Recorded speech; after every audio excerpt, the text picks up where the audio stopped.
the exams, they were devastated. Even the naughty ones, even the ones who don't want exams. But what people don't understand is true. But what people don't understand is that, and this is what goes back to what I was saying, I think, in the previous poddy.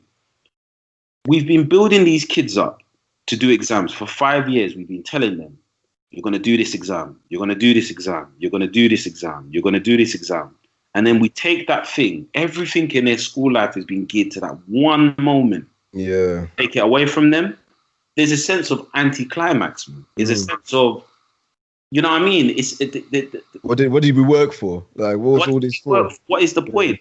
And then don't even start, you know, and when we're looking at the whole grading fiasco. Yeah, we should touch on that, actually. So, I mean, you're in the field, so you have a greater understanding of this. But from my understanding is because the exams were cancelled, there was an algorithm that was created to grade students. Yeah. So I think it was like 36% or so students were downgraded. 3% were like double. They were downgraded like by 2 grades.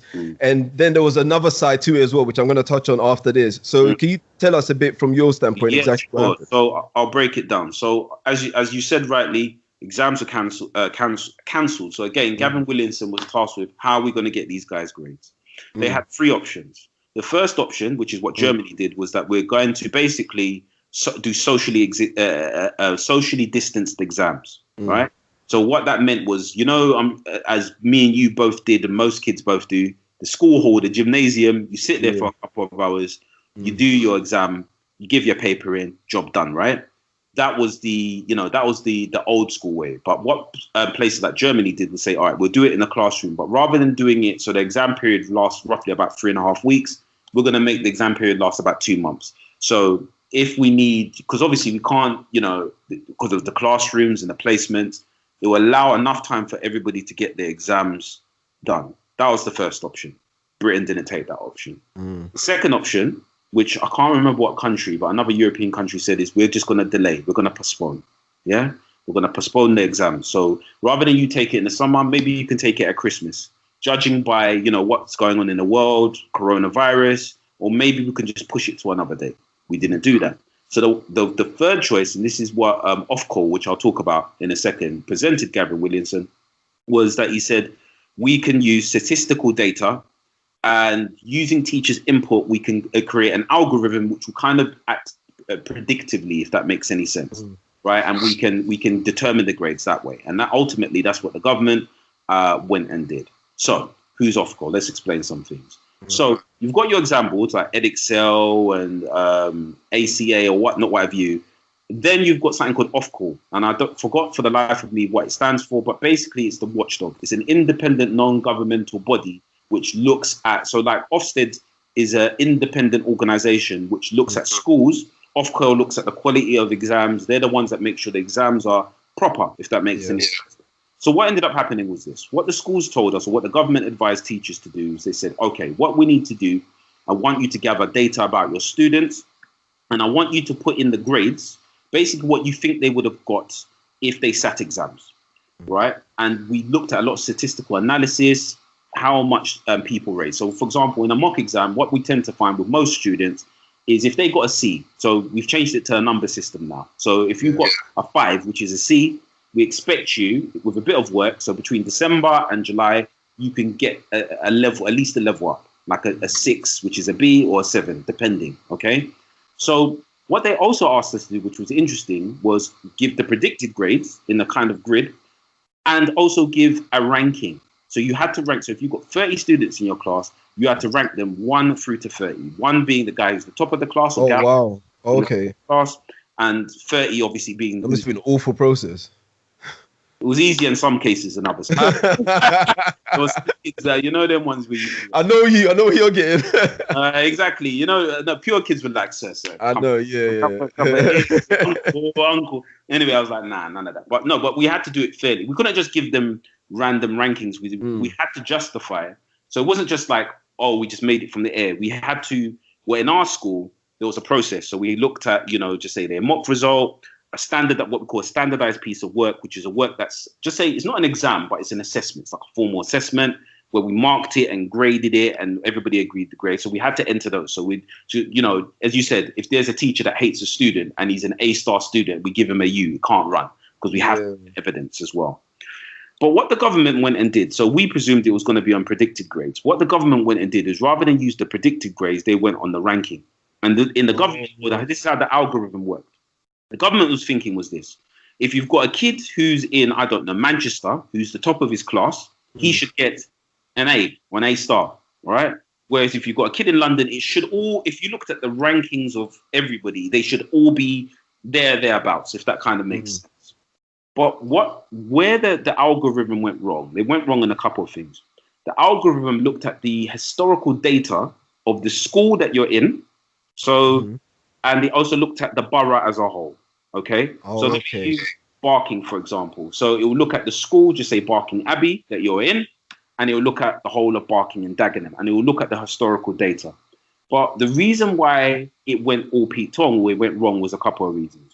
Number one, because it's an algorithm, it would not allow for outliers. What does that mean? So if you've got somebody who's in a poor school, just say you're in the worst school in the borough, in Barking, I won't name it, but just say you're in the worst school and you're getting A stars and everybody around you is getting D's and E's. The algorithm will mark you down because the algorithm will look at the school and say, oh, this is a poor school. Oh, well, this is a poor area, or what have you. Or historically, it's not good grade. So that A star then becomes a B because they need to standardize it. Yeah.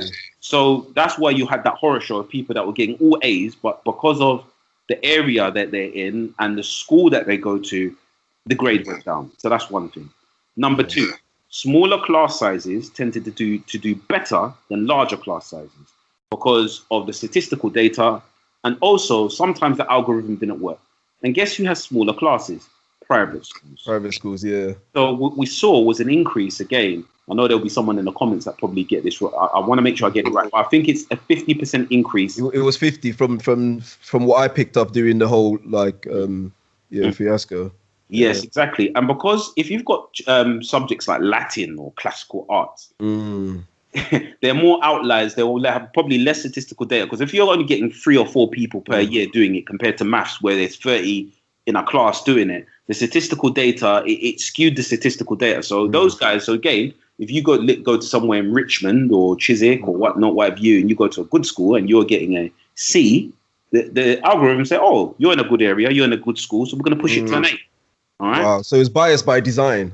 Straight off the bat. Yeah, exactly. I mean, I'll be honest with you, before you continue, so when the whole uproar started off and the students were complaining and stuff, after everything you've explained now, it makes it so much more clearer. Because I didn't understand it. I didn't really understand the uproar because I was judging it by my own sort of like grade system that I would have possibly achieved if I would have been in school. Because my predicted grades were better than the grades that I achieved in the end anyway.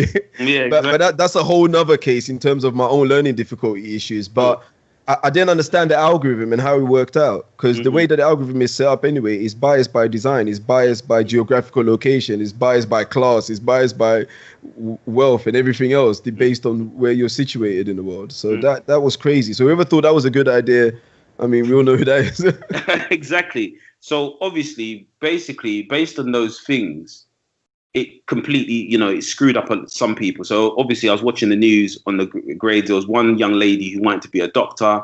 I think she was in East London, Leytonstone. And they went to a school in Leytonstone. And all the way through the year, she showed all her grades. She was predicted A's. And then in the end, she got 2 C's and a D. And it's because of this algorithm. And what they're saying, so what the government did was they said, the reason why they did the algorithm is because they basically said that there's going to be some teachers who would basically boost up grades artificially. And it was a way to kind of add a check or balance. But the fact that you don't trust the teachers, we are the and again, it's not like, as I was saying, when we went through the process, it wasn't like we were just giving random grades. We had to go through a process. We had to standardize the work. We had to evidence what they've done. So it wasn't like we were just saying, that one should be first, that one should be second. Departmentally and school, because we had to be compliant, those are the things that we needed to do. So for me, it showed a massive distrust from the government. So the government scrapped it and said, we're going to go on predicted grades. So they did a U-turn on that. But the problem of that is universities were in a pickle because now universities are saying, so imagine they give a conditional offer. Like, so that young lady, for example, if you get all A's, you can go to Queen Mary or Imperial to study being a doctor. She got two C's and a D. Now the university is saying, you failed, so she has to go through clearing. Now the government was saying to appeal, but now that messes up the whole clearing process because none of the universities know what to do. Universities were like, what the hell do we do now? Because we've got a whole group of people in the pool that shouldn't be in the pool, if that makes sense. So universities are in a very, very difficult position. So the whole system has it's been a mess throughout. Yeah. The whole system is, and for me is again, because of the book I've wrote or whatnot, I'm thinking in terms of the mindset of the young people. Imagine you're a young person who's worked and you've got all A's and you're told, and especially as you said, the people that got punished the most, and this was the most damning thing, were people from the black and minority ethnic community and the working class as well. Imagine this whole generation of kids will be thinking the system is against us. The system doesn't like us. Because the appeals process, they said, you can appeal and whatnot, whatever you, but how long is that going to take? Yeah, right? And how many applications are they expecting to get? How are they going to turn that around? Exactly. So it's all these things, which is heartbreaking. And for me, I think this is, I don't know if I said it in the original poddy, but I think the education, I think I did say this, but now it's in your face. Education needs reform. The world as we knew it is gone.